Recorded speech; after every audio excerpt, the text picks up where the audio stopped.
Afternoon అండి అందరికీ నమస్కారం.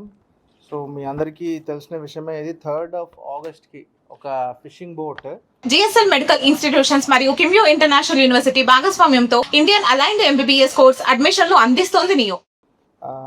అది నేమ్డ్ ముత్యాలమ్మ అనే fishing boat. It was registered in Komaragiripatnam Allavaram మండలంలో, Kopanati Ramakrishna Varma. So this is the owner of the boat. So వీళ్ళు along 6 members others. సో మొత్తం క్రూ 7 members 3rd Augustకి they started for 15 days deep fishing కోసం అని స్టార్ట్ అయ్యారు from Odalarevu fish landing centre నుంచి. So after morning session around 11 o'clockకి start అయిన తర్వాత అరౌండ్ ఆఫ్టర్నూన్ 2 o'clock కల్లా దే హ్యావ్ కంప్లీట్గా డిస్కనెక్ట్ అయిపోయారు ఫ్రమ్ దేర్ ఫ్యామిలీ మెంబర్స్ నుంచి కావచ్చు. అండ్ వాళ్ళ దగ్గర కూడా ఏవైతే కాంటాక్ట్ చేయాల్సిన మెషిన్స్ ఉన్నాయో అవన్నీ కూడా ట్రై చేశారు, but they couldn't contact. So third రోజు నుంచే మార్నింగ్ నుంచే వాళ్ళు కంప్లీట్గా డిస్కనెక్ట్ అయిపోయి ఉన్నారు. సో యాక్చువల్గా వాళ్ళు వెళ్ళింది 15 daysకి. సో 15 daysకి సరిపడా కావాల్సిన రేషన్ కావచ్చు, డీజిల్, వాటర్, సో కావాల్సిన బేసిక్ రిక్వైర్మెంట్ అదంతా కూడా తీసుకొని వెళ్ళారు. సో బట్ ఆఫ్టర్ 4th నుంచి కూడా డిస్కనెక్ట్ అయిపోయిన తర్వాత, so around 17th we got a complaint from their brother. So ఎవరైతే బోట్ ఓనర్ బ్రదర్ ఉన్నారో అతను వచ్చి కంప్లైంట్ చేయడం జరిగింది. That's on 14th. That's what. అంటే వీళ్ళు కూడా కొంచెం హెసిటేట్ చేస్తున్నారు. అందరూ బోట్స్లో ట్రాన్స్పాండర్స్ పెట్టుకోవాలి అంటే ట్రాక్ చేయడం అన్నా, మరి I don't know, there have some inhibitions ఉన్నాయి. వాళ్ళు యాక్చువల్లీ 1 day బిఫోర్ వెళ్ళారు, మీకు ఐడియా ఉంది. సో ఫిషరీస్ డిపార్ట్మెంట్ నుంచి వెళ్ళిన తర్వాత వాళ్ళు మేము రేపు పెట్టుకుంటామని చెప్పేసి మార్నింగ్ వెళ్ళిపోయారు వాళ్ళు. సో దాన్ని ఎందుకో ప్రొహిబిట్ చేశారు. I don't know, will just find out. అంటే నేను అదే అంటున్నాను. సో ఈ మొత్తం ఎపిసోడ్లో అసలు ఆ బోట్ మెకానిక్స్ ఉన్నారు కొంతమంది ఎక్స్పీరియన్స్డ్, వాళ్ళని కూడా పిలిపించి, సో ఆ గేర్ బాక్స్ రిపేర్ అన్నారు. సో ఇలాంటి దాంట్లో వీళ్ళు ఏంటంటే సెయిల్స్ ఏం లేవు దానికి. జనరల్గా విండ్స్ బాగా ఉన్నప్పుడు సెయిల్స్ పెట్టుకుంటారు అనుకోండి, టెంపరీగా సెయిల్స్. అప్పుడు ఆ ప్రెషర్తో యాక్చువల్లీ ఆ విండ్ మూమెంట్తో ఫాస్ట్గా మూవ్ అవుతారు. సో అలా టెంపరీ సెయిల్స్ ఎక్కడ పెట్టుకోలేదు వీళ్ళు, only dependent on just motor engine base మీద. సో సెయిల్స్ కూడా ఎక్కడ లేవు. సో అలా వీళ్ళకి ఏమన్నా ఇంకా ఏదన్నా ప్రికాషన్స్ తీసుకుంటే మనకి ఫ్యూచర్లో ఇలాంటివి అవ్వకుండా, సంఘటనలు అవ్వకుండా ఉంటాయనేది వీ హ్యావ్ టు డాక్యుమెంటేషన్ చేద్దామని చెప్పేసి పిలుస్తున్నాం.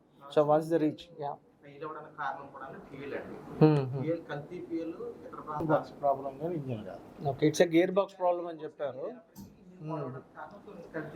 సో దీంట్లో ఇప్పుడు టోటల్గా, సో అంటే ఫస్ట్ ఆఫ్ ఆల్ ఇప్పుడు ఎన్ని డేస్, August 3rd నుంచి 26th వరకు, ఆల్మోస్ట్ 23 days. సో 23 days అసలు సర్వైవ్ అయ్యారు with a bare minimum of 15 days రేషన్తో 7 crew. So అది వాళ్ళు చాలా మనస్తాపం గురై ఉంటారు, వాళ్ళకి చాలా డిస్కషన్స్ చేసుకుని ఉంటారు. లేదు I was told 1 after the day వాళ్ళు తినడం చేశారు.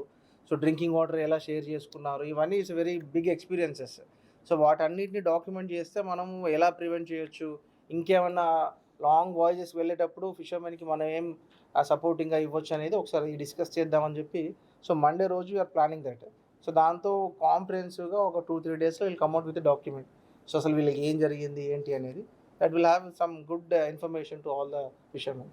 So then we have registered a FIR missing complaint on it. Then we have started intimating coast guard కావచ్చు, నేవీ వాళ్ళకి కావచ్చు, ఆల్రెడీ ఇంటిమేట్ చేయడం జరిగింది. So they are repeated rescue operations అవన్నీ కూడా చేశారు. సో ఫైనల్గా yesterday there was a breakthrough. So రఫ్లీ at around yesterday morning session 26th near by coast of west Bengal. So as a part of this operations, so already మాకు we got intimation from government, state government నుంచి and government of India నుంచి అందరిని alert చేయడం జరిగింది. So navy along with coast గార్డ్తో పాటు West Bengal and మనకి Myanmar నుంచి కూడా అక్కడ ఉన్న టోటల్ బార్డర్ సెక్యూరిటీ పోలీస్ కావచ్చు, అక్కడ ఉన్న ఇంటర్నేషనల్ బార్డర్స్ ఎక్కడెక్కడైతే ఉన్నాయో మయన్మార్తో పాటు బంగ్లాదేశ్లో, సో ఆల్ ఈ కన్సర్న్డ్ మనకి బే ఆఫ్ బెంగాల్ సరౌండింగ్ స్టేట్స్తో పాటు కంట్రీస్ వాళ్ళ యొక్క పోలీస్ మెన్ కూడా అందరికి కూడా లుకౌట్ నోటీసెస్ ఇచ్చి వాళ్ళకి ఇంటిమేట్ చేయడం జరిగింది. So as a part of that yesterday at around 11 AM Arabinda Barman అనే ఒక fishermen boat, they are actually venturing in to the sea. సో వాళ్ళు ఫిషింగ్ కోసం అని వెళ్తున్నారు వాళ్ళ యొక్క దిగా పోర్ట్ నుంచి శంకర్పూర్ ఫిషింగ్ హార్బర్. సో అక్కడి నుంచి వెళ్ళే అతను వీళ్ళని ఐడెంటిఫై చేశారు, వాళ్ళతో కాంటాక్ట్ చేశారు. దెన్ వాళ్ళతో మాట్లాడిన తర్వాత వీళ్ళు దే ఆర్ ఇన్ బోట్, వాళ్ళ యొక్క గేర్ బాక్స్ కావచ్చు, వాళ్ళ యొక్క ఇంజన్ కొంచెం రిపేర్లో ఉంది. సో డ్రిఫ్ట్ అవుతూ వాళ్ళు the reached around west Bengal. So అక్కడ ఉన్న ఆ బోట్మెన్ వాళ్ళు వీళ్ళని ఐడెంటిఫై చేసి దెన్ వీళ్ళని రెస్క్యూ చేసి so almost it took around 10 hours for them. So morning 11 o'clock identify చేసిన తర్వాత వాళ్ళతో మాట్లాడిన తర్వాత వాళ్ళని వీళ్ళ బోట్కి కట్టుకొని వీళ్ళ యొక్క పోర్ట్కి ఫిష్ ల్యాండింగ్ సెంటర్కి తీసుకెళ్ళడానికి దగ్గర దగ్గర ఒక 10 గంటలు పట్టింది. So by evening 4:35 slowly we got the information. So by 10 o'clock ఈ 7 members along with the boat they reached the port.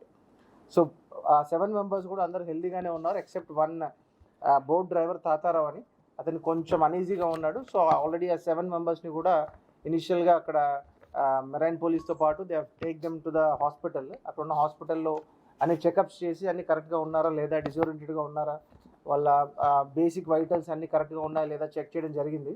Then afterward they were about to అక్కడ వాళ్ళ యొక్క గెస్ట్ హౌస్ ఏదైతే బోట్ ఓనర్స్ అసోసియేషన్ ఉందో అక్కడ అందులో వాళ్ళు రెస్ట్ తీసుకున్నారు. సో స్టేట్ గవర్నమెంట్కి ఇంటిమేట్ చేయడం అండ్ ఆనరబుల్ సీఎం గారు అండ్ ఈవెన్ ఆనరబుల్ పిఎం గారు కూడా దీని గురించి బ్రీఫ్ చేయడం జరిగింది.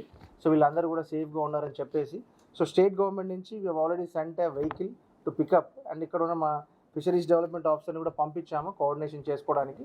సో వాళ్ళ ఫ్యామిలీ మెంబర్స్ అందరికీ కూడా నిన్న ఈవినింగ్ ఇంటిమేట్ చేశాము so that they are healthy live. So by I think by tomorrow evening they will be reaching their homes. So ఒక 1-2 days వీళ్ళ ఫ్యామిలీ మెంబర్స్తో ఇంటరాక్ట్ చేసిన తర్వాత ఒకసారి we want to know exactly what happened. So ఒకసారి కలెక్టరేట్లో all ఫిషర్మెన్తో కూర్చోబెట్టి అసలు బోట్ ఇష్యూస్ ఏంటి, ప్రికాషన్స్ ఏం తీసుకుంటే బాగుంటుంది, ఈ మొత్తం ఎంటైర్ ఎపిసోడ్లో మనకి పాజిటివ్గా మనం ప్రికాషన్స్ తీసుకోవడం, ఏదన్నా ఇకపై ఏదన్నా మనం రూల్స్ అండ్ రెగ్యులేషన్స్ చేంజెస్ చేసుకోవడం అనేది వాళ్ళతో ఒక బ్రెయిన్ స్టార్మింగ్ సెషన్ ప్లాన్ చేస్తున్నాము on Monday afternoon. So I think వాళ్ళ ఎక్స్పీరియన్సెస్ అన్నీ కూడా షేర్ చేస్తే డెఫినెట్గా that will be of great help to all the fishermen. So we want to confirm that all the 7 members are live and healthy and they have came back to coast, and I think by tomorrow evening they will be reaching Consima.